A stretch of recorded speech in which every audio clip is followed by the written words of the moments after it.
Magandang hapon mga kapuso, ito na naman pong muli ang inyong lingkod upang maghatid ng mga kapanapanabik na ganap dito po sa Abot Kamay na Pangarap. Dahilan nga po sa gahaman itong si Irene at gusto nga niyang masira sina Doc Carlos at Lynette, kung kaya't inakit nga po niya si Doc Carlos at meron nga pong iskandal o hindi karapat-dapat na naganap sa kanila. Kung kaya't pinuhanan nga po niya ito ng video.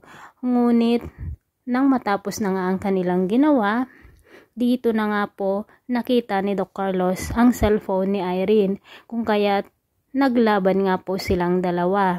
Dahil nga babae itong si Irene ay wala siyang kakayahan na makipaglaban dito kay Doc Carlos na ex-husband niya.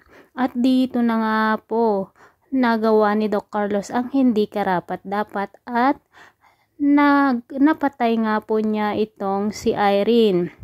Dahil nga sinabi niya dito kay Irene na hindi dapat malaman ni Lynette ang katotohanan at sinabi pa nga niya na aalisin niya ito sa kanilang landas. Nagtagumpay nga siya dito sa pagpaslang kay Irene. Sakto naman na dumating sina Aling Susan at Josa, ngunit hindi na nila naabutan ang katawan ni Irene dahil naitago na nga ito ni Doc Carlos. Nagbasag naman ng base si Doc Carlos upang sa ganon ay makita nila na nakahandusay ito, at dito na nga sinabi ni Aling Susan na nilooban nga daw sila. Maniniwala naman kaya sina Aling Susan at Josa dito sa alibay na naman o ginawa ni Doc Carlos? Makikita kaya nila ang katawan ni Irene dahil itinago lamang niya ito sa may kusina. Samantala, dahil nga sa napanood ni Lotus ang video recorder ng kanyang anak na si Carla, ay hindi na nga niya tinuloy ang pananakit o pagpatay sana dito kay Annalyn. Nagpapasalamat si Lotus at niyakap nga po niya itong si Annalyn dahil nga sinabi ni Carla na napakaputi at napakabait nitong si Annalyn.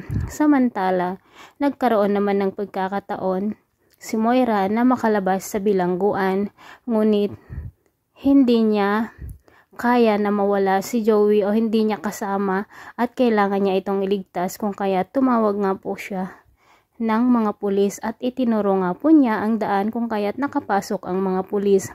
Nailigtas nga ng mga pulis sina Doc RJ, Lynette at Zoe, ngunit si Annalyn ay kasalukuyan pang nasa kamay ni na Lotus. Sinabi naman ni Lotus na gusto na niyang magbago, kung kaya't pakakawalan na nga niya si Annalyn. Ngunit sinabi naman ng kanyang mga kasamahan na kailangan tuparin niya ang pangako nito na tatakas sila. Kung hindi ay papatayin nito o papatayin ng kanyang mga kasamahan si Annalyn. Pinagtanggol naman ni Lotus si Annalyn at sinabi nga niya sa mga ito na huwag nilang sasaktan si Annalyn at kung gusto nilang tumakas ay malaya silang makakatakas. Samantala, nagpasalamat naman ang mga bilanggo dahil nga nailigtas na nga sila at bumalik na sa loob ng bilangguan.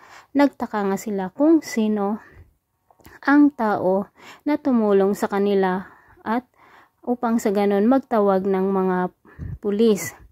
Hindi nila alam na si Moira ito at sinabi nga ng isang bilanggo na kailangan magpasalamat sila dito sa taong ito, ngunit malalagot daw siya kay Lotus. Na hindi naman nila alam na gusto na nga ni Lotus na magbagong buhay para sa ganon pag makalabas daw ang kanyang anak na si Carla ay makikita niya ito matutuwa dahil nga sa pagbabago ng kanyang mami na si Lotus. Abangan po natin kung ano ang susunod na kabanata, kung hanggang kailan ang pagsisinungaling ni Doc Carlos dito kay Lynette. Sana makita nila Aling Susan at Josa ang cellphone ni Irene para sa ganun nga ay mapanood nila ang video iskandal ni na Doc Carlos at Irene. At namatay na nga kaya si Irene, mga kapuso? Yan po ang mga dapat natin abangan dito lamang po sa Abot Kamay na Pangarap. Maraming salamat sa panonood.